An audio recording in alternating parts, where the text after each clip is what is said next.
Hello বন্ধুরা, তোমরা সবাই কেমন আছো? আশা করি ভালো আছো, সুস্থ আছো। তো আমিও ভীষণ ভালো আছি। মৌসুমি অফিসিয়াল চ্যানেলে তোমাদের সবাইকে জানাই স্বাগত জানিয়ে চলে এলাম আজকে দুপুরের মেনু শেয়ার করতে। কি কি রান্না করবো সেটাই আজকে তোমাদের সাথে শেয়ার করবো। তো চলো প্রথমে দেখাই। কাটাপোনা মাছ নুন হলুদ মাখিয়ে রেখে দিয়েছি, আর এখানটায় এই যে চিংড়ি মাছ ও নুন হলুদ মাখিয়ে রেখে দিয়েছি। আর এখন কোটাকাটি করে নিচ্ছি। এই যে মাছের জন্য আলু আর বাঁধাকপির জন্য ছোটো ছোটো করে ডুবো ডুবো করে আলু কেটে নিয়েছি একটা। বেশি আলু দেবো না, মানে অনেক তরকারি হয়ে যায় তো, আর অত তরকারি আমাদের পছন্দ না। যেহেতু আমি আর মেয়ে খাই, তোমার দাদাভাই তো একদম তরকারি খেতেই চায় না। তো যাই হোক, তাই একটা একটা করে সব আলু দিলাম। আর এখানটায় রয়েছে গাছের লাউ শাক। তো দেখতে পাচ্ছ এই যে গতকালকে লাউ শাক তোমাদের সঙ্গে লাউ শেয়ার করেছি, শাক তো শেয়ার করিনি। তো সেই লাউয়ের সাথে শাক পেরেছিল তোমার দাদাভাই, সেই শাক কেটে নিয়েছি, আলু কেটে নিয়েছি, আর বেগুন কেটে নিয়েছি, চিংড়ি মাছ দিয়ে হবে।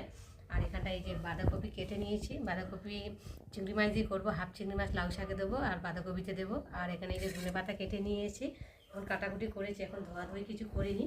আর এখন মশলার জন্যে কেটে নেব। আর এই যে টমেটো মাছের ঝোলে আর বাঁধাকপিতে দেবো।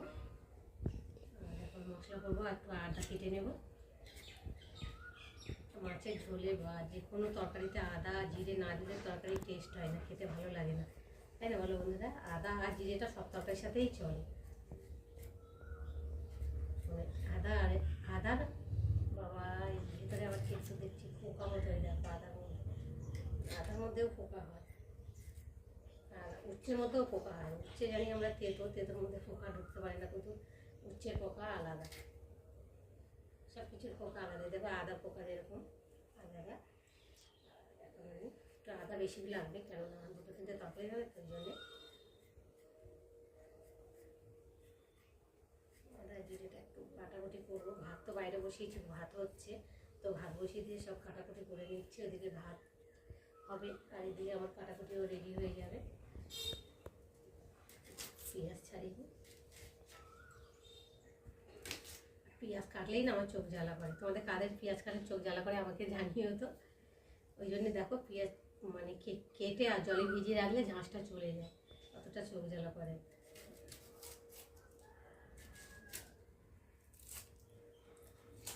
আর হাতটা কেটে গেছে তো, আর এই পেঁয়াজ পড়ছে হাতের মধ্যে, জ্বলে যাচ্ছে। তো বন্ধুরা, আমি কাটাকুটি করে মশলা টশলা করে রেডি করে রান্নায় যাবো, আবার তোমাদের সাথে। বন্ধুরা, আনাজ টানাজ কেটে রেডি করে চলে এলাম। ভাত হয়ে গেছে, আর এখন কড়া বসিয়েছি, কড়াতে তেল দিয়েছি। আর এখন এই যে নুন হলুদ মেখে রাখা মাছগুলো একে একে দিয়ে ভেজে নেব।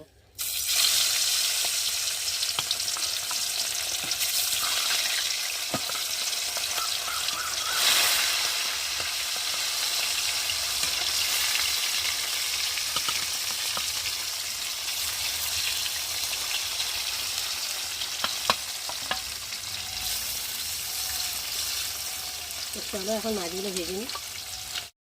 আমার মাছগুলো ভাজা ভাজা হয়ে গেছে, কত সুন্দর লাল লাল করে মাছগুলোকে ভেজেছি, দেখতে কত সুন্দর লাগছে। আর এরকম ভাজা মাছ গরম ভাতের সাথে খেতে ভীষণ ভালো লাগে। তো বন্ধুরা, তোমাদের মধ্যে কাদের কাদের খেতে ভালো লাগে আমাকে কিন্তু অবশ্যই কমেন্ট করো। তো দেখো কত সুন্দর ভেজেছি, একদম ছাকা তেলে। তো চলো, আর কয়েকটা আছে সেই দিয়ে ভেজে নেব। এই মাথাটা লেজাটা দিয়ে চালা হয়েছে কেন বলতো? মাথাটা ওই মাছটা একটা গোটা ছিল, দুজন মিলে ভাগ করে নিয়েছে। একটা বান্ধবী ছিল, তো সেই বান্ধবী হাফ করে ধরে মাছটা। তাই বলি, এরকম ফাঁকাত হয়ে গেল কী করে? এত বড় তো, তার জন্য হাফ করে নিয়েছি। সেই জন্য দুজনের লেজাটা হাফ করে হয়েছে না, একজন মেরে একজনের কেমন হবে না। ওই জন্য দোকানদারকে বললাম যে লেজাটা আমি 2 পিস করেই দাও। তো দুজনেরই সেম হয়েছে, কারো মন খুঁজতে হলো না। হয়ে গেছে, তুলে নিয়েছি। এখন মাছের ঝোল বসাবো, তার জন্য আমি দেবো গোটা জিরে, আর দেবো পেঁয়াজ, আর দেবো কটা কাঁচা লঙ্কা দিয়ে একটু ভালো করে পেঁয়াজটা ভেজে নেব। আর এখন কেটে রাখা এই যে আলুগুলো দিয়ে ভালো করে আলুটাকে ভেজে নেব।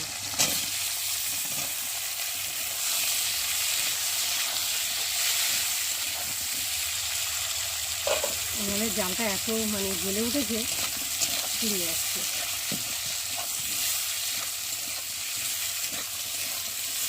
চলো আলুগুলো একটু ভালো করে লাল করে ভেজে দেখো আমার আলুটা ভালোভাবে ভাজা হয়ে গেছে একটু লাল লাল করে। আর এর মধ্যে নিয়েছি হলুদ গুঁড়ো, লঙ্কার গুঁড়ো আর ধনের গুঁড়ো। আর দেবো আদা বাটা, জিরে বাটা, আর দেবো একটা টমেটো দিয়ে মশলাটাকে ভালো করে আলুর সাথে কষিয়ে নেবো একটু সময় ধরে। তো যত কষাবে ততই তরকারি টেস্টি হবে, খেতে ভালো লাগবে। তরকারি টেস্টি হচ্ছে কষানোর কাছে সব কিছু, যত কষাবে তত তরকারি টেস্টি হবে।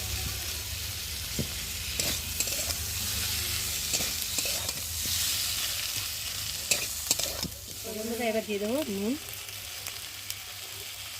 নুনটা তখন দিতে ভুলে গেছিলাম।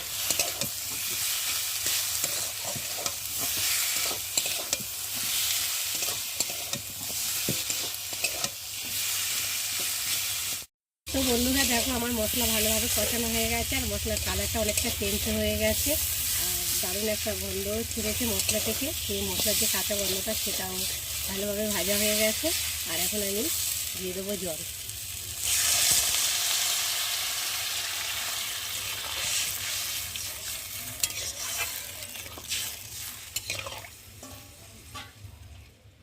তো চলো এবার আমার ঝোলটা ফুটে গেছে আর আলুটাও অনেকটা সেদ্ধ হয়ে গেছে। আর এখন আমি ভেজে রাখা মাছগুলো দিয়ে ভালো করে ফুটিয়ে নেব।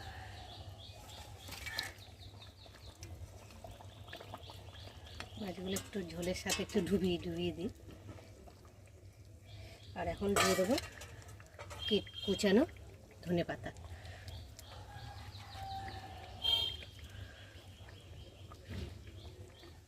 দিয়ে একটু ঢাকা দিয়ে ফুটিয়ে নেব। তো চলো। তো বন্ধুরা দেখো আমার মাছের ঝোলের রেসিপি তৈরি হয়ে গেছে। আর মাছের ঝোলের রেসিপি কেমন লাগলো তোমরা কিন্তু অবশ্যই কমেন্ট করবে, আর ভালো লাগলে লাইক কমেন্ট শেয়ার করো। আর আমার চ্যানেলে যদি নতুন হয়ে থাকো চ্যানেলটাকে সাবস্ক্রাইব করো।